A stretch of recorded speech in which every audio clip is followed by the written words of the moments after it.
Olá, amigos, muito boa noite. Estamos começando mais uma live nesta noite de quinta-feira, noite fria de quinta-feira. Estamos começando então mais uma live por aqui, trazendo sempre informações de interesse da comunidade local, regional, nesse momento, nesse período aí que nós estamos vivendo e falando sempre de assuntos de suma importância. E nós vamos falar hoje sobre o comércio local, agradecendo no início nossos apoiadores, nossos patrocinadores que estão conosco nessa live: Imobiliária Ortiz Imóveis, AMR Consultoria e Engenharia, Clínica Veterinária Dr. Ortiz Júnior, Monique Seidler Estética e Bem-Estar, Pasquale Serviços Contábeis, vereador Dr. Jorge Amaral, Marmoraria Graniarte, Sebastiana e Representações Limitada, Busnella Advocacia, Profly Internet, Construsul Construtora, Sabor da Serra Pizzaria, cirurgião dentista William Brandley, Milano Revestimentos e Decorações Limitada,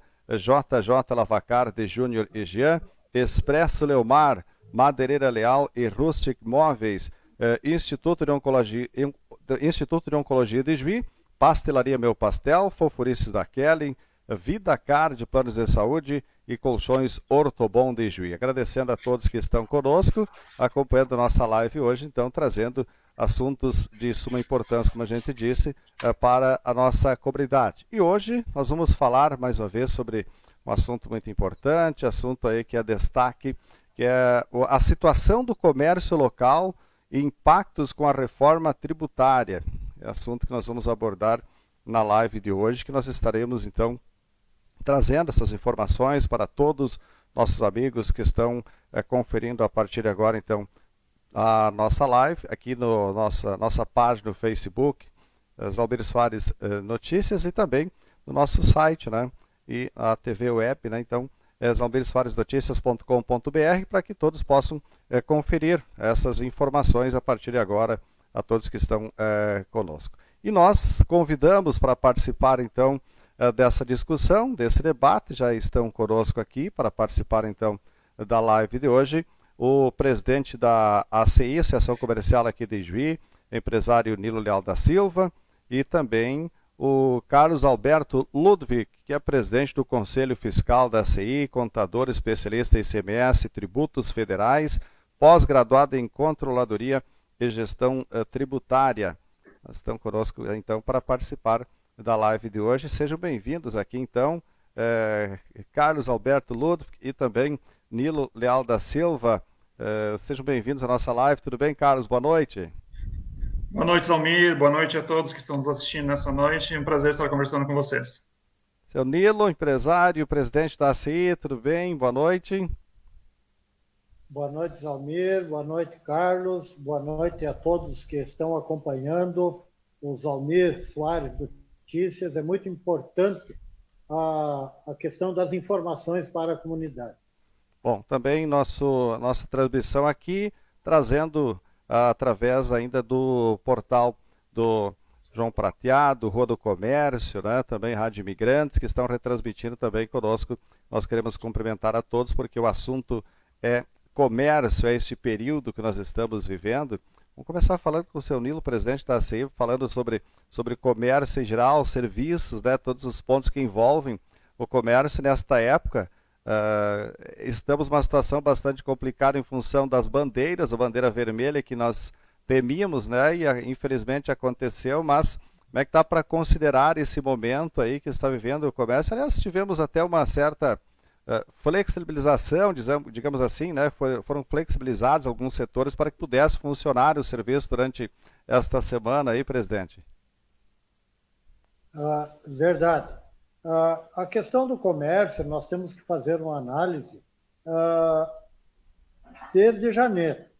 A ACI ela tem um acompanhamento muito grande na questão do comércio, da indústria, da prestação de serviços, do agronegócio, da saúde, da educação, enfim, toda a parte econômica e produtiva do município. Desde janeiro nós tivemos uma atividade muito intensa nos meses de janeiro, mas o pico das atividades foi o mês de fevereiro e o mês de junho, mostrando que existe uma retomada. Então, janeiro vinha muito bem, fevereiro muito bem, e março deu aquela parada. A partir do dia 20, o comércio ficou proibido de abrir as suas portas, funcionar no regime de plantão. Então, mês de março, tivemos uma diminuição e no mês de abril, então, foi o fundo do poço. Por quê? Porque as pessoas tiveram um certo medo de circulação, deram uma parada, né? E em função dos decretos do governo estadual, do governo municipal. O número de consultas no serviço de proteção ao crédito, no mês de janeiro e fevereiro também mostraram uma alta, veio crescendo. No mês de março baixou um pouco e no mês de abril, então, o número de consultas foi pela metade, pela metade.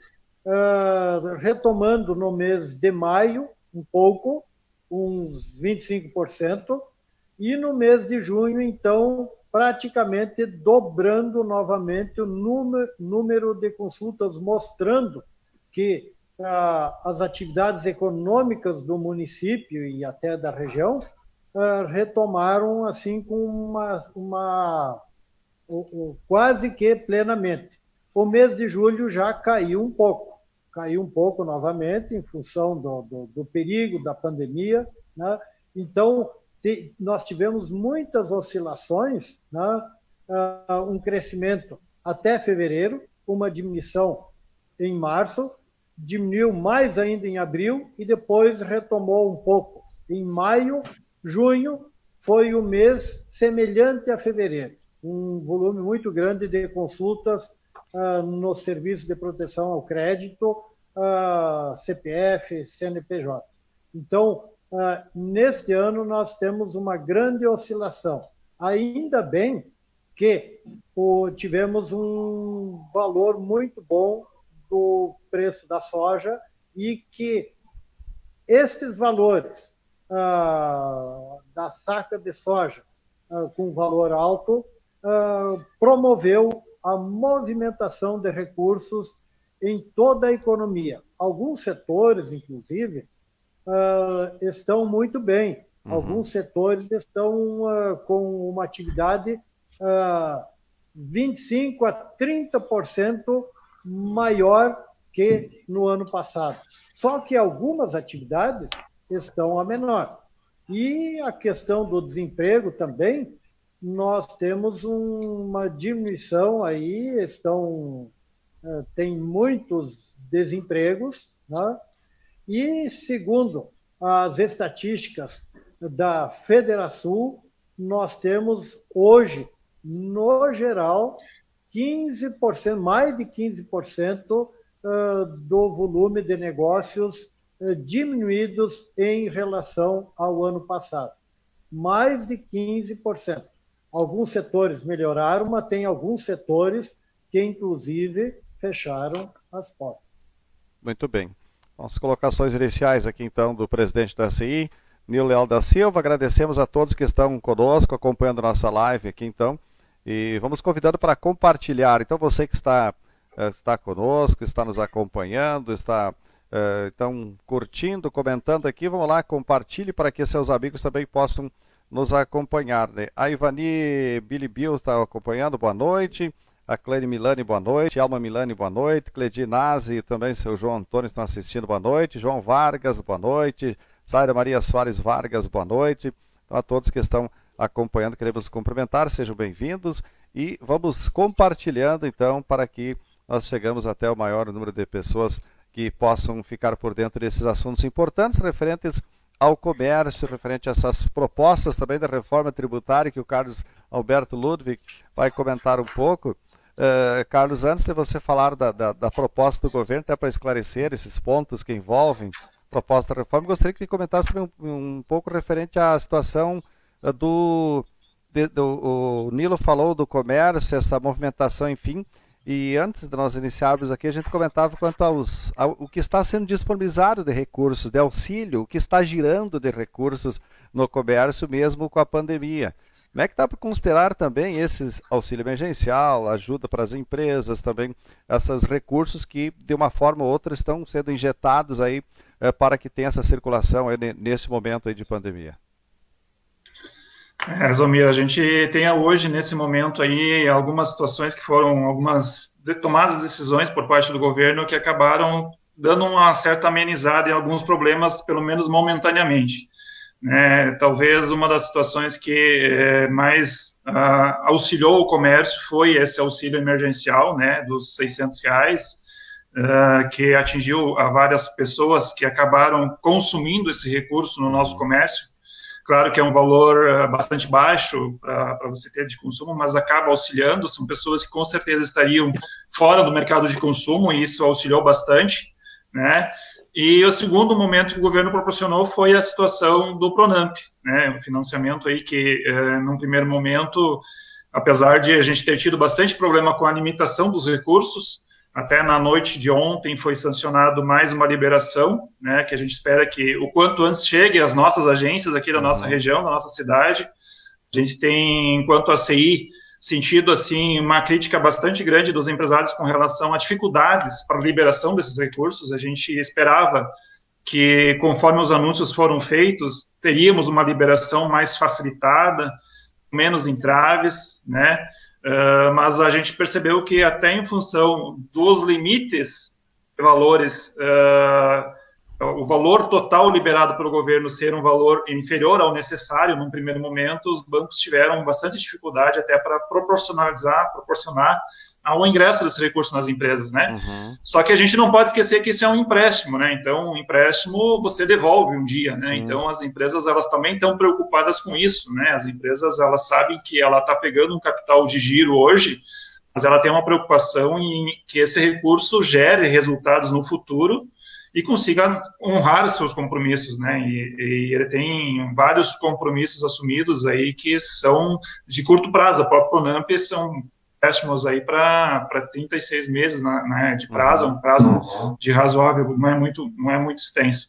Outras medidas também foram a situação da redução de jornada, aí sim, algumas situações interessantes para manutenção de emprego, né, os empresários puderam reduzir jornadas dos seus colaboradores e o governo fazer a complementação salarial desses empregados para que eles não perdessem a sua renda, né, então foi algo interessante.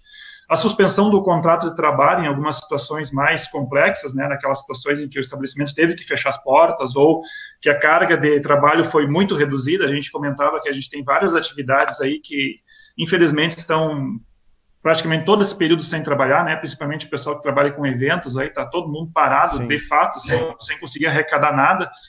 Né, tivemos várias atividades que ficaram bastante tempo paradas e agora estão voltando um pouco, por exemplo, serviços de academia, a própria situação aí dos salões de beleza, barbeiros, que também sofreram bastante no início e agora conseguiram retornar aos poucos com vários protocolos, e esses protocolos a gente tem consciência que são muito importantes e as empresas, do modo geral, estão...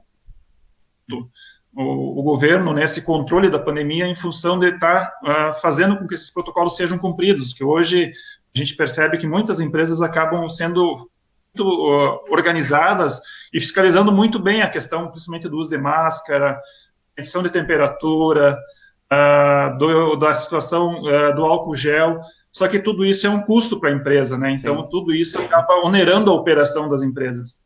Então, isso tudo tem que ser computado no segundo momento aí para ser recuperada essa situação, né? O Nilo comentava no início aí com relação à perda em percentuais, só para nós darmos números com relação a dados do próprio governo do estado, né? Encerrando em 31/7 os dados de emissões de notas no estado do Rio Grande do Sul, totalizando as emissões de notas do estado do Rio Grande do Sul, nós tivemos uma perda em valor nominal com relação ao ano anterior de 1,8 bilhões a menos de venda até 31/7, né? Então, são esses os números que a gente teve até o momento. O governo do estado trabalha aí com indicadores, considerando indústria junto, em torno de 7% de perda, né? Só que, claro, que ele não considera que nesse período a gente teve perda do poder aquisitivo da moeda, que seria a famosa inflação. E esse número da federação, que traz aí um percentual maior, com certeza está computando que o dinheiro teve perda de valor. Então, tu vendendo hoje a mesma quantia, tu já está vendendo menos que no ano anterior, né? Então, e com certeza, eu concordo com o Nilo, com relação à nossa micro-região aqui, a soja foi, apesar de a gente ter tido uma seca que frustrou o percentual da colheita, mas o preço da soja beneficiou muito a questão do consumo, né? Então acabou auxiliando bastante o comércio local. Bom, Nilo, você falava quanto a essa situação aí das empresas, o período que parou, enfim, movimentação, recursos. Agora, gostaria que comentasse um pouco sobre a parte é um período que a gente até pode parecer um pouco estranho, mas se a gente observar em termos aí de empregabilidade, ofertas do mercado, a cada dia parece que estão surgindo vagas de emprego. Como é que está para considerar também em termos aí do período da pandemia? O comércio teve reflexos, digamos, em termos de demissões muito grande nesse ponto, ou essas medidas tomadas pelo governo conseguiu desafogar esse setor? Não, nós temos demissões em diversos setores. Nós tivemos aí um número mais considerável, claro que, falando a nível de Estado, principalmente na indústria calçadista, que nós estamos acompanhando, é muito grande o número de pessoas demitidas. Temos no comércio também, comércio varejista, um número acentuado de demissões. Temos também que considerar que hoje estão abrindo vagas de trabalho em função das demissões que ocorreram no mês de abril e maio.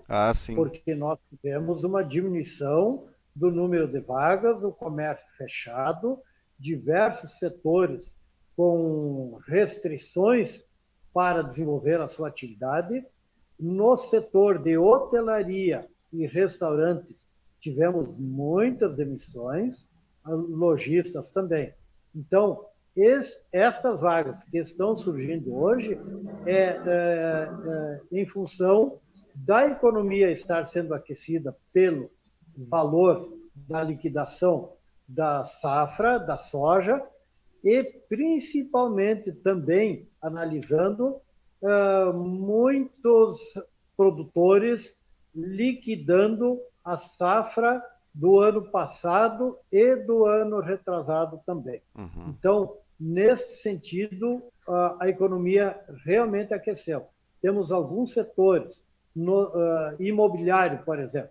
O setor imobiliário está muito bem, o pessoal está muito contente. O setor de decoração e de móveis também estão contentes, conversando com os lojistas, né, na qualidade de melhorar o seu ambiente da casa. Uhum. Então, muitas pessoas estão ficando mais em casa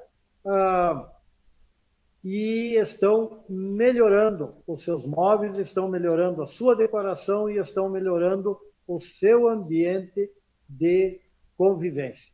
Então, nesse sentido, o número de vagas diminuiu, de vagas de trabalho diminuiu, e hoje o mercado está buscando novamente esses trabalhadores. Muito bem. Tá certo. Agradecendo a todos que estão acompanhando aqui então. Valtair Maciel, boa noite. Fábio Milani, Cristiano Crispim, Miriam Krieger, Esther Amaral Milani, Liane Renner, Elvio Souza, Andrei Rorato Pereira. Agradecendo a todos que estão nos acompanhando. E vamos lá, compartilhando então, para que seus amigos também possam acompanhar esses assuntos referentes ao comércio local e a esta reforma tributária. Bom, Carlos, eu gostaria que você falasse um pouco sobre a reforma na prática. O governo até encaminhou esta semana para a Assembleia Legislativa essa proposta da reforma tributária. E vem muitas dúvidas com relação a isso. O que vem a ser essa reforma tributária? Quais os reflexos que tem para o comércio, enfim, serviços, essa reforma? O que o governo propõe? Porque o governo diz, inclusive, que é necessária essa reforma porque os municípios podem perder muito lá para frente. Isso se tratando de ICMS. Como é que dá para considerar esses pontos levando em conta a curto prazo, digamos, e o que é, na verdade, a reforma tributária, para que todos possam entender melhor? A reforma tributária que o governo está implantando, na verdade, ela vem meio que a toque de caixa, né? A gente tem uma situação aí, uma tributária, que ela é necessária. A gente sabe que tanto federal quanto estadual há uma necessidade de se reformar as tributações, reformar a legislação, porque hoje ela é realmente muito complexa, né? A gente tem uma legislação, em certos momentos, antiquada, né, despreparada para o momento atual da economia, né, para o desenvolvimento tecnológico que houve, com situações que já não se aplicam mais. Temos vários produtos que sofrem a tributação de forma variada, dependendo da forma que ele vai ser consumido. Temos mercadorias que, se for vendido para A, tributa de um jeito, se for vendido para B, tributa de outro jeito. Temos uma guerra fiscal instalada entre estados, principalmente no que diz respeito às tributações entre estados, tributações estaduais. Então, não se discute o fato de haver necessidade da reforma tributária. O que a gente tem nesse momento é uma situação em que o governo se coloca contra a parede, primeiro por compromissos assumidos em campanha, né, de não prorrogar o aumento das alíquotas do ICMS. Tá? Essas alíquotas do ICMS foram aumentadas em 2015, quando o governador, na época, propôs às federações dos empresários que os empresários colaborassem com o Estado, né, e aceitasse uma alíquota provisória de 18%, enquanto o Estado estaria se reformulando, fazendo uma reforma administrativa para gastar menos do que arrecada e fazer uma economia para que isso pudesse se traduzir em benefícios para o próprio comércio, para um próprio crescimento do Estado no futuro. Isso foi implantado em 2015 e ela tinha uma validade até 2019. 2019, novamente, se propôs a prorrogação disso por pelo menos mais um ano, né? E com um compromisso assumido pelo candidato, então, na época, de que em 2021 a alíquota retornaria a 17%. Então, o que a gente tem no momento hoje é essa tributação que antes era de 17,25%, em algumas mercadorias foi para 30% em alguns bens e serviços, né, entre eles energia elétrica, telefone, internet, né, foram para 30%, antes eram 25%, e a alíquota modal, que eles chamam, que é a alíquota nominal do Estado, era de 17% e foi para 18%. Isso voltará ao normal, que é 17,25%, automaticamente ao final do ano. A partir de 1º de janeiro, as alíquotas já estão estabelecidas em legislação e são 17,25%. Tá? Perante essa necessidade de caixa que o governo do Estado está enfrentando, né, ele faz essa reforma tributária para manter esse ganho. Tá? De que forma? Reduzindo essas alíquotas para 17,25%, mas aumentando em outros produtos, né? Aumentando a tributação em outras mercadorias, retirando uma alíquota de 12%, que já é histórica e deixará de existir, né? Tem várias mercadorias que têm uma alíquota histórica de 12% e deixarão de existir. Temos a situação, que é uma situação que chama muita atenção, que é a situação da redução de base de cálculo da cesta básica de alimentos, que ele pretende retirar da pauta, né? Pretende trabalhar ela tributada, né? Tributar a alimentação, né? Tributar a cesta básica. A gente tem que entender que o ICMS, um dos princípios básicos do ICMS é ser um imposto seletivo. O que é um imposto seletivo? É onerar de forma desigual, dependendo da importância da mercadoria.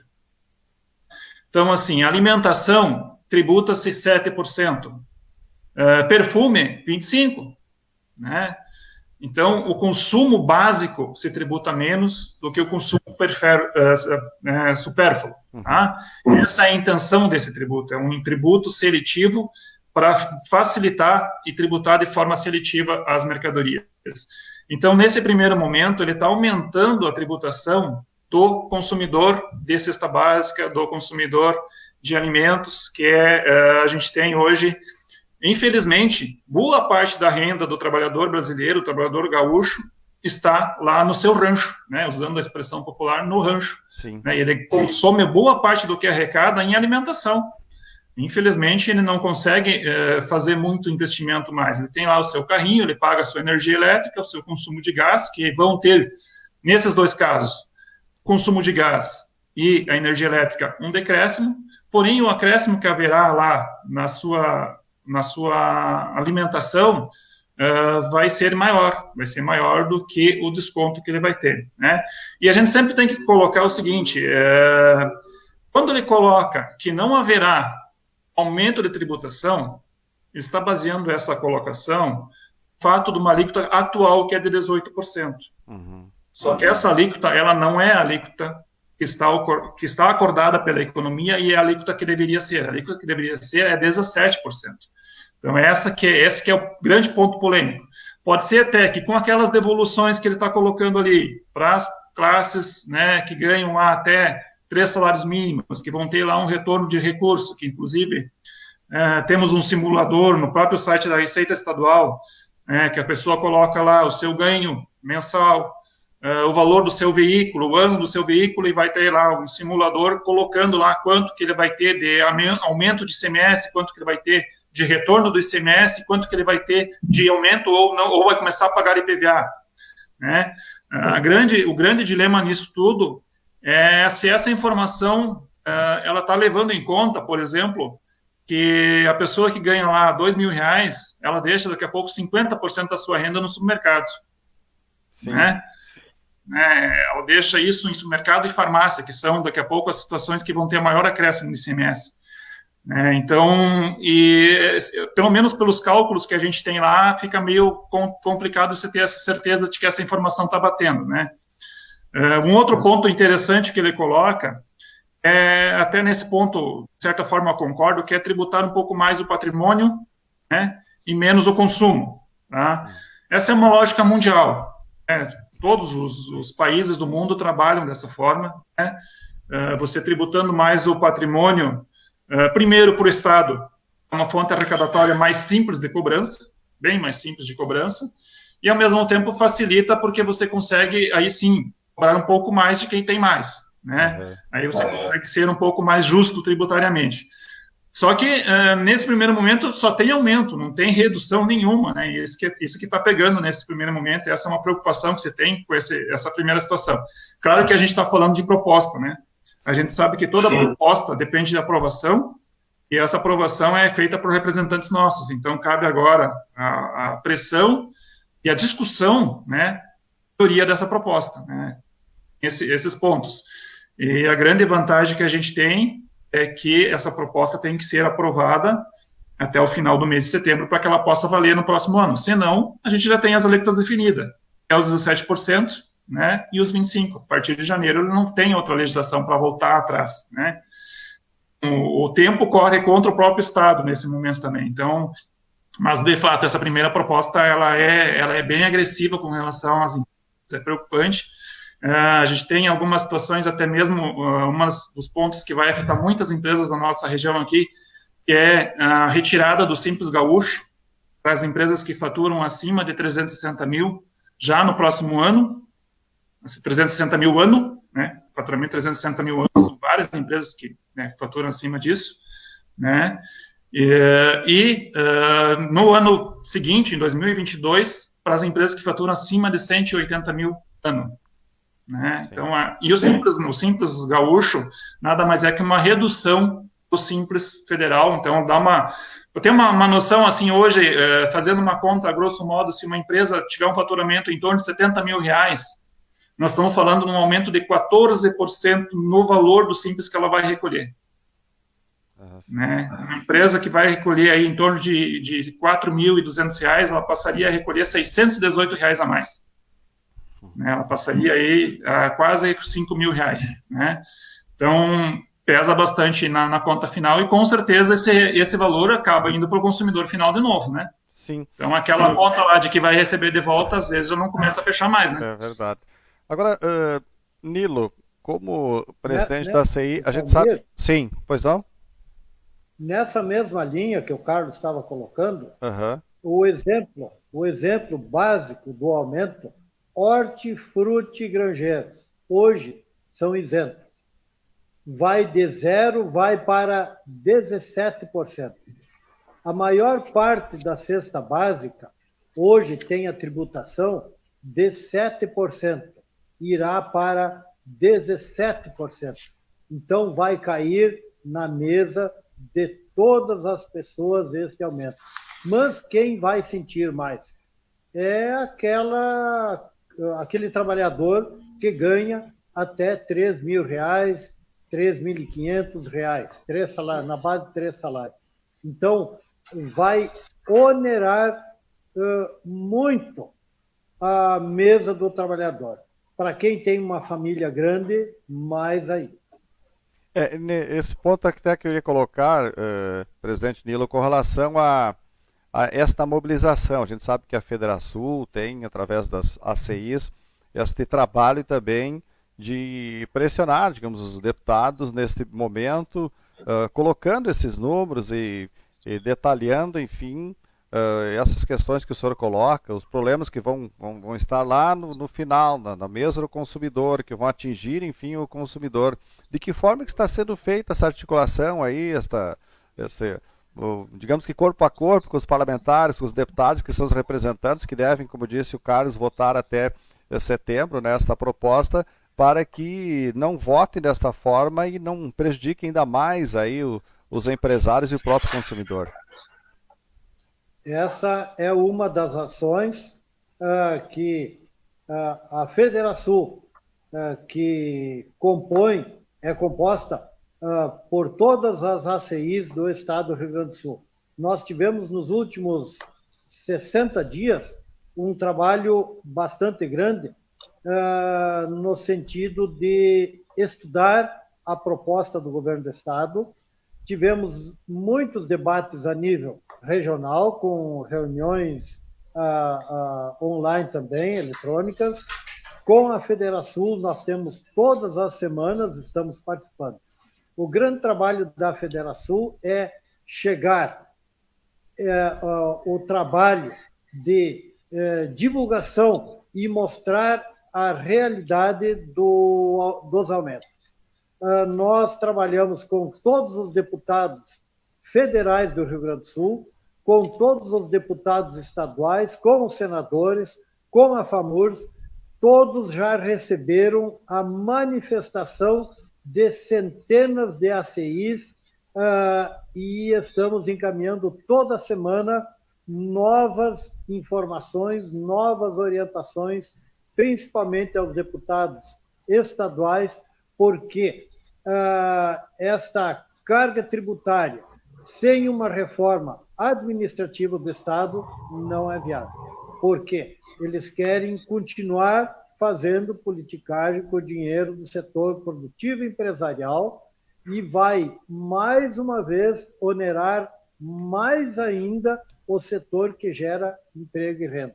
O trabalhador será penalizado, né? E por isso que nós estamos trabalhando a Federação com o seu setor jurídico, com o seu setor contábil, com o setor da legislação. Estamos em conjunto com os presidentes de ACIs do Rio Grande do Sul, trabalhando para evitar esta aprovação na Assembleia Legislativa do Rio Grande do Sul. Muito bem, nós vamos seguindo então aqui nosso debate aí, conversando com o Carlos Alberto Ludwig, também Nilo Leal, falando sobre o comércio e principalmente com relação a essas propostas de reforma tributária do governo. Agradecendo a todos que estão nos acompanhando. Enio Krieger, boa noite. Andrei Iraída Silva, boa noite também. Obrigado por estar nos acompanhando. Lembrando a todos, então, vamos compartilhar para que nós possamos chegar ao maior número de pessoas, para que os nossos amigos todos possam também ficar por dentro dessas informações que são de suma importância, né? Não só para os empresários, quanto também para os consumidores.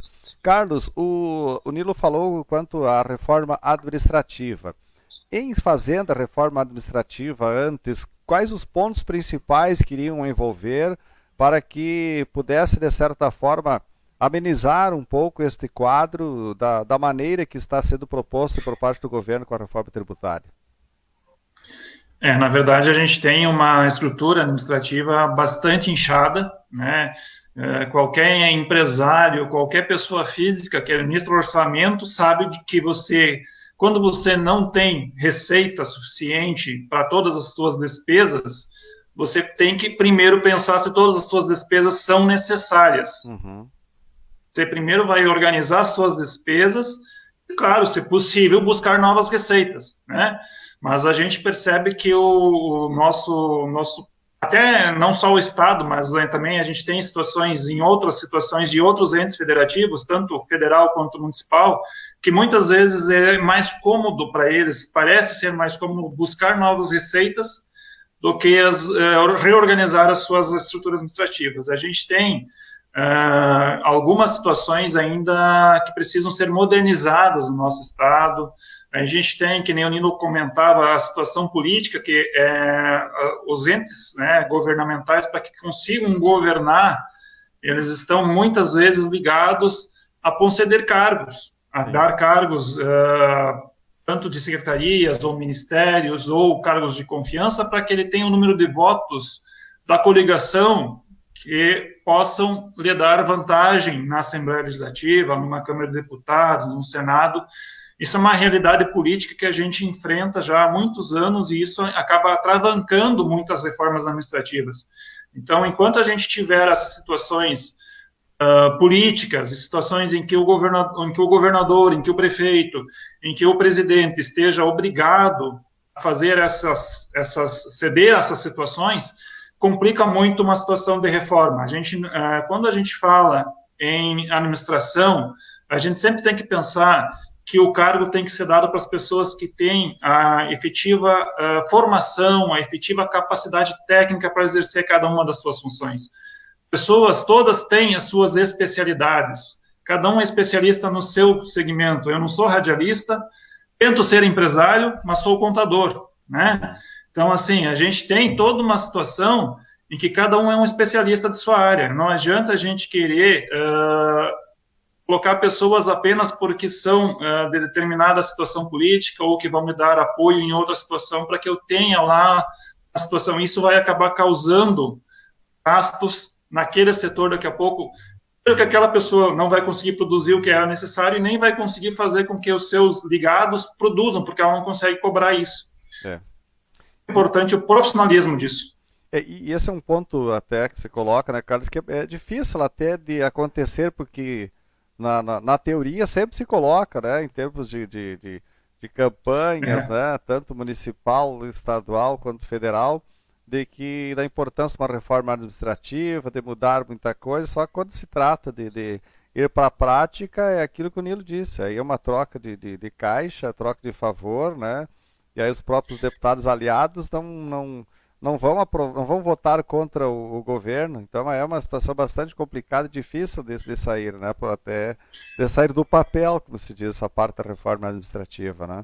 Aqui o detalhe, Zomir, é que agora, nesse momento, quem está pagando a conta é sempre o consumidor final. Né? A gente está colocando aqui a situação das empresas, né? Mas a gente tem que ter consciência de que o empresário, ele apenas administra o seu negócio e ele não tem poder de gerenciar a situação tributária. Esse tributo acaba sendo cobrado do consumidor final. O próprio ICMS, em suma, ele é um tributo que o empresário apenas administra. Ele retém do comércio do consumidor e passa para frente. Só que a gente está numa situação em que essa tributação está ficando tão pesada que o Estado começa a perder até concorrências, né, com demais estados. A gente está perdendo muitas situações de comércio aí em função de tributação. E isso é uma situação preocupante, né? Eu comentava com vocês antes até da gente entrar ao vivo. Apesar do Estado estar, a gente tem que sempre pensar isso, né? Tem muita gente que diz que o Rio Grande do Sul está no garrão do Brasil, né? Para o Brasil, tudo bem, a gente realmente está num canto do Brasil, mas a gente está no centro do Mercosul. O Rio Grande do Sul hoje, dos estados brasileiros, é o estado com maior potencial de exportação para os países do Mercosul, é o estado que está mais próximo de fazer isso. né? Então, a gente tem que pensar nessas outras situações econômicas e fazer com que isso viabilize o Estado, não a cobrança de tributos, né? Então, acho que esse é um ponto também que o governo tem que pensar numa reforma que viabilize as empresas, que façam que o investimento venha para o nosso Estado, e para aqueles que estão no nosso Estado consigam crescer. Esse que é o ponto. Aqui o Ivo Buratti tem umas considerações bem importantes. Aqui o Ivo diz o seguinte: parabéns, Nilo, precisamos barrar a reforma tributária sem que antes seja feita uma adequada administrativa. Ele também coloca aqui, quanto à tributária, precisamos evitar afirmações tipo sou favorável desde que não mexa comigo. É um dos pontos, né? A reforma proposta não ataca, por exemplo, as sonegações. Se todos pagarem a carga, poderá ser menor. Esse é um ponto que é importante, né, Nilo e Carlos? Quando se fala em sonegação de impostos, favores, enfim, esta carga tributária que deveria ser reduzida, é aí que deveriam mexer, só que não acontece, é difícil de alguém ir lá mexer nos seus próprios, né, que estão ganhando a mais. Então, parece-me que deveria partir por aí. Se alguém chegasse com essa intenção de fazer desta forma, talvez poderia fazer uma reforma administrativa primeiro e depois uma tributária que com certeza seria bem mais favorável a todos, né, se fosse levar em conta esse ponto. A gente tem várias isenções que são concedidas à CNPJ, né? Isso é uma situação preocupante. Quando a isenção é concedida a uma pessoa, a uma empresa, a uma situação em específico, um incentivo destinado a uma situação, tudo bem, você está buscando daqui a pouco um investimento para o Estado, está trazendo um parque industrial novo, mais uma empresa para o Estado, mas tem que ter muita transparência, né? É uma situação bem complexa quando você trata esses benefícios fiscais exclusivos. E é importante que se diga que na própria reforma o governo coloca bem claro isso, ele não vai mexer nisso. Não vai mexer nos benefícios concedidos por contratos unilaterais, isso consta na reforma. Então, assim, sempre que você tem um benefício unilateral, não é usufruído por todos, e isso causa uma concorrência desleal, e isso é complicado. Sim.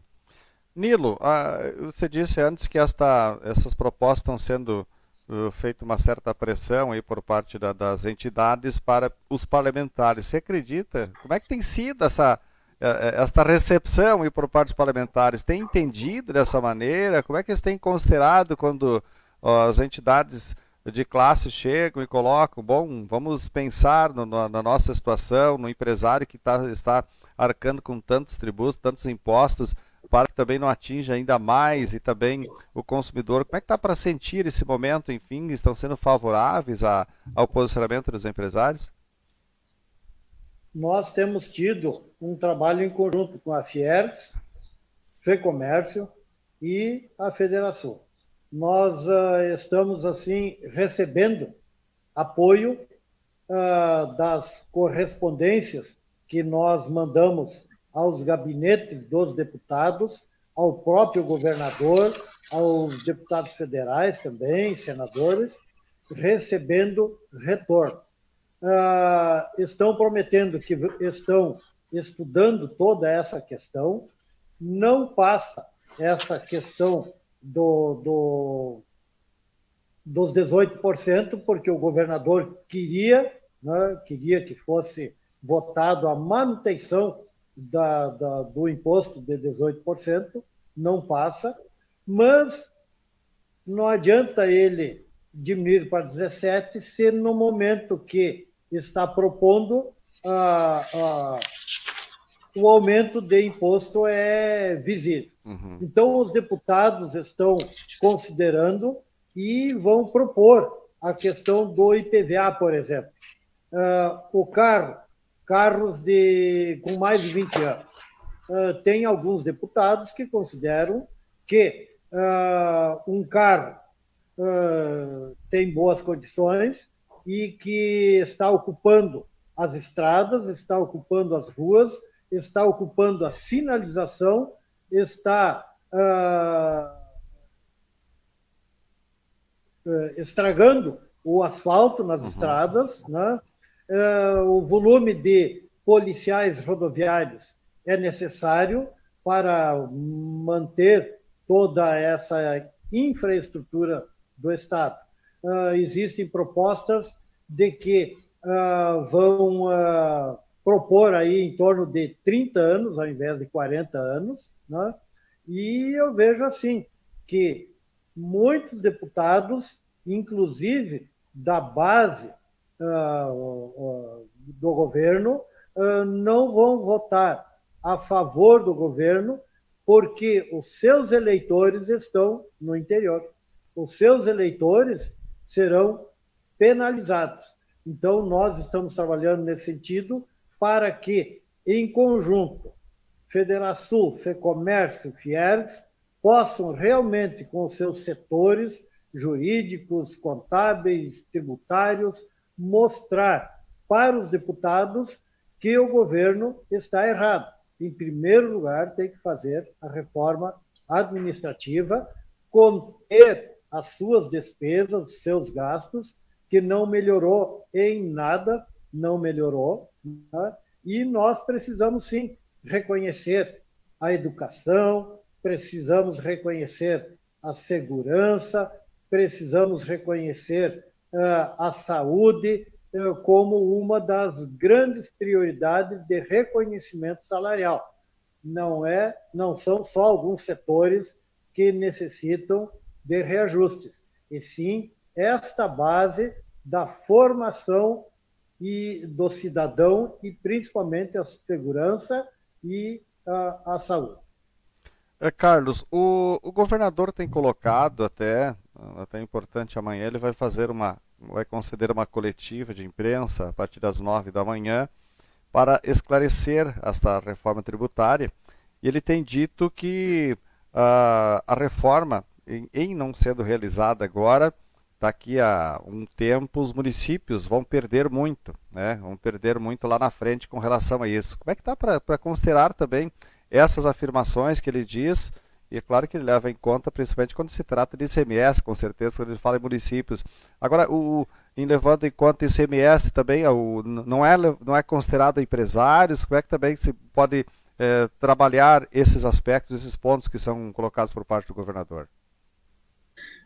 O ICMS é um imposto partilhado com todos os municípios, assim como também o IPVA. Claro. Os municípios têm entre as suas duas bases tributárias arrecadatórias por transferência, o ICMS e o IPVA.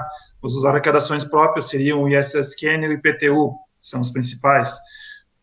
Mas, com certeza, a partir do momento que você tem uma situação em que a alíquota modal voltará, né, aos 17%, os municípios perdem a arrecadação, vão perder, num primeiro momento, a arrecadação, mas aí também cabe a situação de você avaliar um crescimento da economia, né? Só que serve a mesma lógica, né? A gente tem que entender que a mesma lógica que serve para o Estado serve para o município. As empresas não conseguem mais bancar o custo de uma máquina pública inchada, né? O empresário também está sofrendo para pagar esse 1%, né? Está sofrendo bastante já, bastante tempo para pagar esse 1% a mais. Desde 2015, para que isso fosse reestruturado. Uma concessão por parte das empresas, prazo de reestruturação das máquinas públicas, para que isso fosse reconsiderado pelo Estado, pelos municípios, para que eles se reorganizassem em suas estruturas privado, à custa de dinheiro de investimento.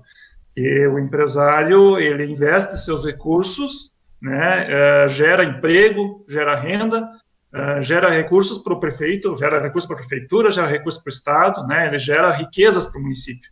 Então, também chega um momento que a conta ela tem que ser para os dois lados, né, senão fica complicado de você, a cada momento que você tiver um problema de caixa, não, vou cobrar mais um pouquinho ali, vou cobrar mais um pouquinho ali. Várias prefeituras já tiveram revisão de planta de IPTU nos últimos anos que acabaram acrescentando renda. Então, também tem várias situações aí que os municípios já tiveram algumas medidas que acabaram aumentando suas receitas.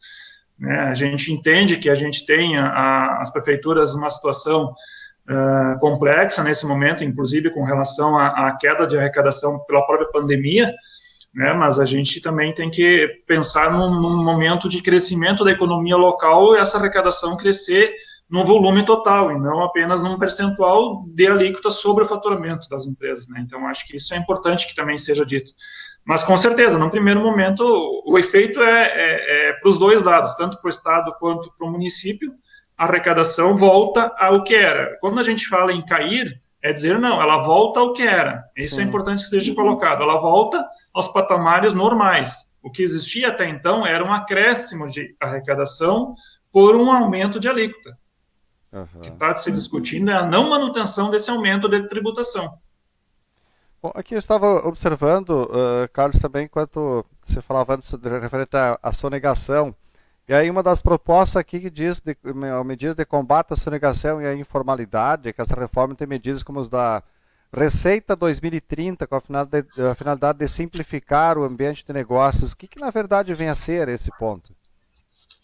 Na verdade, a Receita 2030 é um projeto que o governo do estado está tomando de 30 medidas, tá? Para facilitar, né, o dia a dia das empresas e principalmente do setor de fiscalizatório, né? Algumas medidas dizem respeito à parte operacional de sistemas, né? Assim, evitando falar um pouco da linguagem contábil, mas tentando explicar um pouquinho, a gente tem uma situação tributária bastante complexa e que muitas vezes existem erros de cadastro de tributação das mercadorias, tá? E o Estado um dos projetos desenvolvidos pelo Estado é um cadastro unificado de mercadorias. Inclusive, já foi aprovado pela Associação dos Supermercados, tá? Onde o Estado disponibiliza um cadastro prévio de todos os itens que teria no supermercado, para que lá a empresa de software faça o download desse cadastro e aplique no seu sistema. Sim. Todas essas notas que forem emitidas a partir do sistema em que o Estado forneceu o cadastro tributário, não vão ser mais auditadas.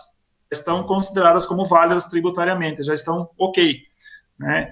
Então, essa é uma situação que o Estado está implantando em algumas situações. A outra situação é a fiscalização de forma mais eletrônica, né? Facilitando através através de dados, através de sistemas de informática. O Estado está trabalhando bastante nesse sentido, para facilitar a fiscalização, né, facilitar o cruzamento de informações, através da própria situação da nota fiscal eletrônica. Hoje, todas as informações que circulam dentro do Estado são eletrônicas, então, basicamente, crescimento através da situação. E algumas medidas de desburocratização, algumas até foram aceleradas, a gente teve aí, durante o período da pandemia, o atendimento presencial ele continuou suspenso, o Estado, na nossa agência da Fazenda, o atendimento presencial não está acontecendo, ele é todo por protocolo eletrônico. Sim. Teve, né? Aí sim teve algumas reduções de quadro, a gente tem na Secretaria da Fazenda, principalmente no setor fiscalizatório, algumas delegacias que foram fechadas e vieram até mesmo para Ijuí, por exemplo, a gente tem a situação de Cruz Alta, que hoje pertence a Ijuí, os fiscais de Cruz Alta estão aqui, Três Passos também, a agência de lá foi fechada e temos alguns fiscais que estavam atuando lá, que estão trabalhando aqui na cidade, então eles estão centralizando e também estão especializando, esse é um dos pontos também, cada delegacia está pegando uma setorial, né? Então, a delegacia de Santo Ângelo ficou com a parte agrícola, né? Fiscalização dos produtores rurais do estado inteiro, né? Setor lá, a delegacia lá do Vale ficou lá, o pessoal lá de Santa Cruz, aquela região, ficou com o setor correio calçadista. Aí, mais ou menos conforme a sua região tem lá a vocação, eles estão tentando trabalhar dessa forma para as fiscalizações. Né? Muito bem. Bom, agradecendo também aqui a Vanessa Moreira, que está trabalhando e ouvidos atentos no assunto. Obrigado. Cledinazzi, parabéns, debate muito importante, né? Nós estamos encaminhando quase para o final aqui, né? Já estamos quase uma hora de bate-papo, passa depressa, né? Jairo Dutra também, obrigado por estar nos acompanhando. Bom, para nós encaminhar aqui o encerramento, até como vocês acreditam que possa se reverter esse quadro todo? Antes até o primeiro Nilo fala, depois eu quero ouvir do Carlos, até para colocar quais os pontos já foram falados. Aqui o Ivo Boratti diz o seguinte também: as vendas sem nota fiscal correm soltas, né? É um dos pontos que o Ivo coloca. Então, assim, o Nilo, você acredita que é possível reverter essa situação ainda de aprovar, de não aprovar essa proposta? Depois o Carlos até pode complementar quais os pontos que ele entende que serão, que prejudicam mais o empresário e também o consumidor aí com essa proposta. Nilo. É uma questão polêmica. Muitas vezes, inclusive, é uma questão que alguns deputados não acompanham a sua bancada. Uhum. Tem debates dentro da bancada, mas tem alguns deputados que já abriram o seu voto que não vão aprovar um aumento de tributos e principalmente a cesta básica em função que o governo não cumpriu a sua parte, não fez a reforma administrativa. Receberam durante 4 anos para fazer as adequações, depois a prorrogação de mais 2 anos e aquela dita que foi dito que seria uma simples adequação do fluxo de caixa e que não é bem assim. Uhum. Devemos fazer a reforma administrativa no Estado, no país, nos municípios. Nós temos muitos exemplos de estados que fizeram e que estão bem, muitos municípios que fizeram a sua reforma administrativa e hoje estão muito bem, com índice de desenvolvimento, de incentivos ao setor produtivo empresarial, de distritos industriais, de realmente promover o desenvolvimento. E isso nós temos que dar um passo nos municípios e no Estado. Se não for dado esse passo, daqui 8 anos, daqui 12 anos, os deputados estarão discutindo e debatendo novamente com o seu governador a questão do aumento da arrecadação de recursos através de tributos, buscando recursos para pagar a sua folha, para pagar a pesada máquina pública que existe. Então, é urgente termos gestores públicos com capacidade de gestão e capacidade de reforma administrativa no sentido de promover mudanças. Então, muitos deputados estão colocando que não querem, na próxima legislatura, estar debatendo a mesma questão. Não é fácil diminuir o peso da máquina, mas devemos fazer o início. Só que o atual governador, a atual equipe, não estão promovendo essas reformas. É muita explicação, muita conversa, e o que a gente não vê são as atitudes. Então, precisamos retomar essas atitudes da reforma administrativa plenamente. Muito bem, aqui a Elma Milani diz o seguinte, ela coloca: não entendo por que os empresários não sentam com o governador e o prefeito não sugerem enxugarem a máquina pública, pois é isso que onera e não há dinheiro que chegue. São os empresários que mantêm este bando, ela diz. Na verdade, é uma situação que os empresários que deveriam tentar, como disse o Nilo, fazer essa articulação direta para tentar evitar, né, com que fizesse, que ocorressem desta forma, né, essas reformas. Bom, Carlos, falava quanto à parte quais os problemas maiores, quem é mais atingido e quem é mais prejudicado com esta reforma, de que forma, quais os setores, como é que seria essa situação. E também quero mandar um abraço para o prefeito lá de Tucunduva, está nos acompanhando aqui, Marcelo Burim, abraço também para ele, Marcelo Burim lá em Tucunduva, está também acompanhando aqui a nossa live. Boa noite também para Ana Lúcia Moraes. Carlos, sobre esses pontos aí. Eu acho que só para complementar a questão da negociação direta, pelo que eu acompanho, o Nilo depois pode até confirmar isso ou não, mas ela foi tentada, diversas vezes foi tentada através das federações, né, se estabeleceu uma conversa direta, né, com o próprio governo, né, principalmente a questão do Estado. Aí depois chegou algumas situações, daqui a pouco o Nilo pode colocar também. Mas com relação ao aumento de carga tributária, sempre, nessa situação em específica, quem sofre é o consumidor final. Né? Quem sofre é o assalariado, é aquela pessoa de menor renda, na sua grande maioria, porque nós estamos mexendo na alimentação. Nós não estamos aumentando o imposto para comprar um carro zero. Nós estamos aumentando o imposto para comprar o arroz e o feijão do dia a dia. Preocupação que se tem.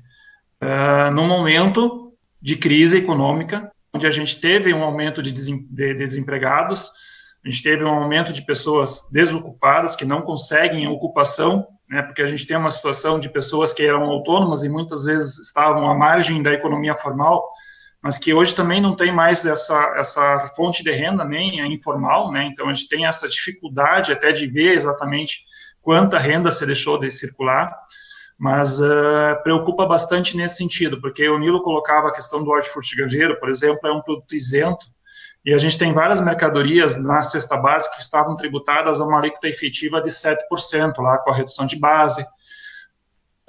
Quando isso passa para 17%, nós estamos falando de um aumento de 10%, né? Um aumento de 10% em cascata até. Vai vir até chegar no consumidor final, ele vem aumentando.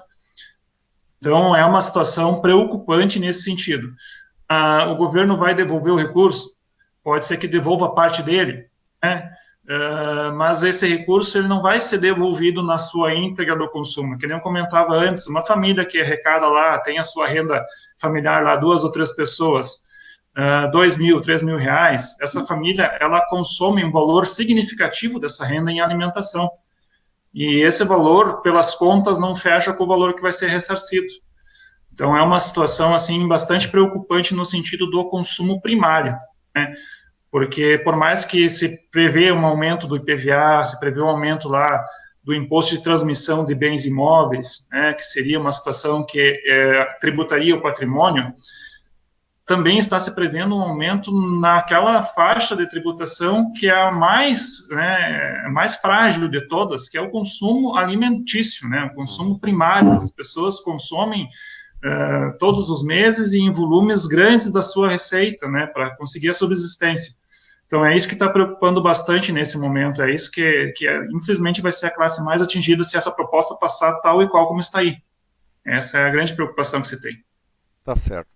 Muito bem, nós vamos então encaminhando o encerramento aqui, agradecendo aí as contribuições aqui do Carlos Alberto Ludwig, também do Nilo Leal da Silva, né, falando sobre esses pontos que envolvem a reforma tributária, toda essa discussão, né. Para nós concluir aqui, Nilo, só para nós fechar e falando mais sobre comércio, depois até o Carlos pode fechar quanto a esse tema ainda, nós temos a preocupação, se tratando de comércio, serviços, comércio em geral, os pontos que não podem se deixar de falar nesta época é quanto chegou a sexta-feira a preocupação das bandeiras, né? Como é que tá a expectativa agora para a bandeira amanhã, esse anúncio do governador aí, Nilo? Nós sempre acompanhamos a ACI em conjunto com o Cindy Lojas, acompanhamos, fizemos parte da comissão do Covid-19 aqui de Juí, sempre tivemos uma participação efetiva em todas as reuniões, sempre sugerimos e sempre colocamos uma questão, que não é no comércio, não é nas empresas que nós temos a disseminação do vírus. E sim, tivemos muitas questões, muitos problemas nos fins de semana, e o que a segurança do município, Brigada Militar, órgão de segurança, falam que existe muita junção de pessoas em locais que são proibidos. Então, nós pedimos uma contribuição aos empresários, já no mês de março. E o reconhecimento do setor de fiscalização do município, quando comenta que os empresários, os lojistas, são a maior rede de auxílio ao combate ao coronavírus. Realmente, as empresas estão fazendo o distanciamento, estão fazendo o atendimento conforme as regras, estão disponibilizando álcool, estão solicitando para que pessoas não promovam aglomeração no balcão de atendimento e sim uma pessoa para um atendente, enfim, todas aquelas normas que o Ministério Público recomenda, que os decretos do Estado, do município recomendam, os lojistas, os empresários estão promovendo essa contribuição para que nós evitamos de disseminar o vírus. Então, é um momento que nós, a ACI, promoveu muitas orientações aos empresários, através de VTs, através de áudios, através de notas, promovendo esse trabalho de auxílio da fiscalização da população, orientando a população, pedindo para a população, solicitando aos empresários, enfim, todas aquelas regras. Então, neste momento, nós temos também um acompanhamento grande na questão do aumento dos leitos de UTI dentro dos hospitais. Encaminhamos no dia 23 de julho, hoje é dia 20 de agosto, estão sendo passados alguns recursos para o HCI, mas precisamos agilizar essa questão. Para o Bom Pastor, a lei não chegou ainda na Câmara de Vereadores. Então, nós temos que, em época de pandemia, em época de facilidade de execução destas ações em benefício da saúde, precisamos aumentar o número de leitos de UTI nos hospitais de Juiz. O Hospital Bom Pastor está disponível, precisamos de agilidade do Executivo, do Legislativo, que estão colaborando, mas precisamos mais agilidade no sentido de realmente promover este trabalho de aumentar os leitos. No dia 24 de julho, o HCI pediu ao Estado a habilitação de mais leitos, mas até esta semana não tinha recebido os recursos do município para poder fazer a compra dos equipamentos que estão faltando. Por quê? Porque a Secretaria da Saúde do Estado, a 17ª, não libera se não estiver com os leitos realmente equipados. E ainda mais, os gastos com o pessoal da saúde, com a equipe médica, a equipe de enfermagem, a equipe de trabalho, de atendimento, da sanitização, de todas as normas necessárias, né, é que são o gasto maior.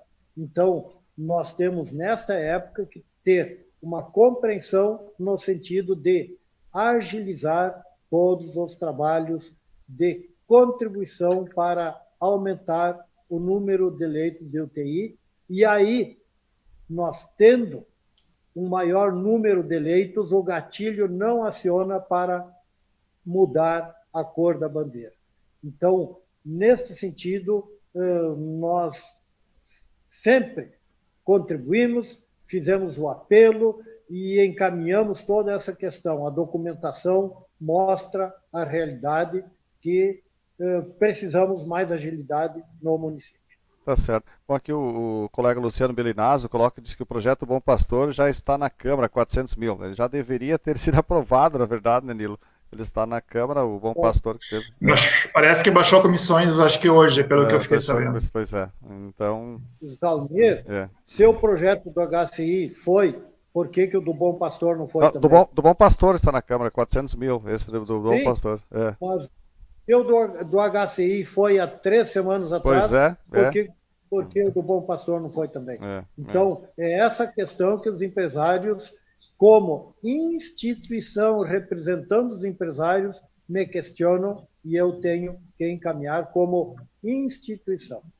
Até nesses pontos, eu até complemento essas colocações do Nilo, nesse mesmo ponto de com relação ao próprio trabalho que é feito pelos municípios, em termos aí do do distanciamento controlado. Até porque o governo do estado, nas últimas semanas, deliberou para que os municípios elaborassem os comitês através das regiões e esses comitês fizessem o trabalho, então, organizado e enviasse para o estado com todos os pontos e aí ficasse mais a critério dos municípios, quer dizer, a responsabilidade seria mais dos municípios em termos de região, no caso, para que tivesse um comitê regional e estes comitês pudessem administrar o sistema de distanciamento, é claro que enviando para o governo, depois de todos os dados técnicos e científicos aprovados, levar ao conhecimento do Estado, que poderia, então, desta forma, homologar o sistema e até reduzir, no caso, né? Sem precisar aquela história de sexta-feira divulga uma forma, segunda volta atrás é outra maneira, porque aí o sistema que vinha sendo adotado já se tornaria muito fácil, talvez colocou um ponto a mais, o governo já revê a forma e muda.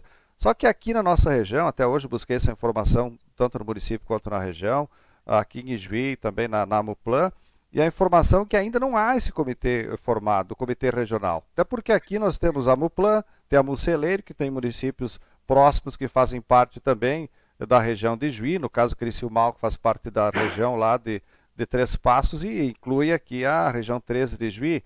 Tem municípios que não são da Amuplan que fazem parte disso e não há um comitê ainda formado na região para poder discutir esses pontos. Então, quer dizer, é mais fácil deixar com que o Estado tome essas providências do que a região dar um jeito de formar um comitê com pessoas responsáveis por assinar todos os pontos e fazer com que a definição poderia ser mais ágil, digamos, mais eficaz. Parece que há um certo sono nesse ponto, né? Infelizmente, nós estamos em período de pandemia, mas os administradores têm demorado muito a tomar essas atitudes, tomar essas decisões e formar um comitê. Claro que não é fácil assim dizer, vamos formar um comitê. É preciso ter profissionais em todos os setores, é preciso ter médicos, é preciso ter todos os profissionais que assinem esses aspectos, mas é preciso agilizar, porque nós temos na região isto. Basta alguém agir, a Associação dos Municípios, Prefeituras e aqui Ijuí, que é o município maior, desta forma para que pudesse formalizar um comitê e ter essa decisão mais prática, né? E não deixar tudo nas mãos do Estado nesse ponto, né? Não sei se vocês concordam que seria mais ou menos dessa forma aí, Nilo e Carlos. Com certeza. É verdade, Zalmir. Nós precisamos democratizar a tomada de decisões e o comitê seria muito importante nesse sentido. Temos que democratizar, abrir e escutar, e mais uma vez escutar para tomar decisões em conjunto.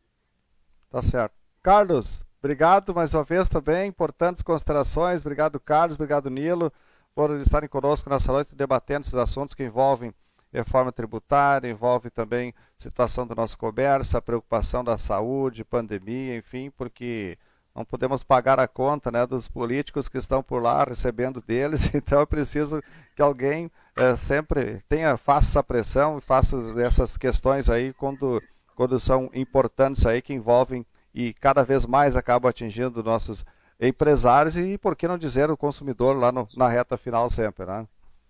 Exatamente.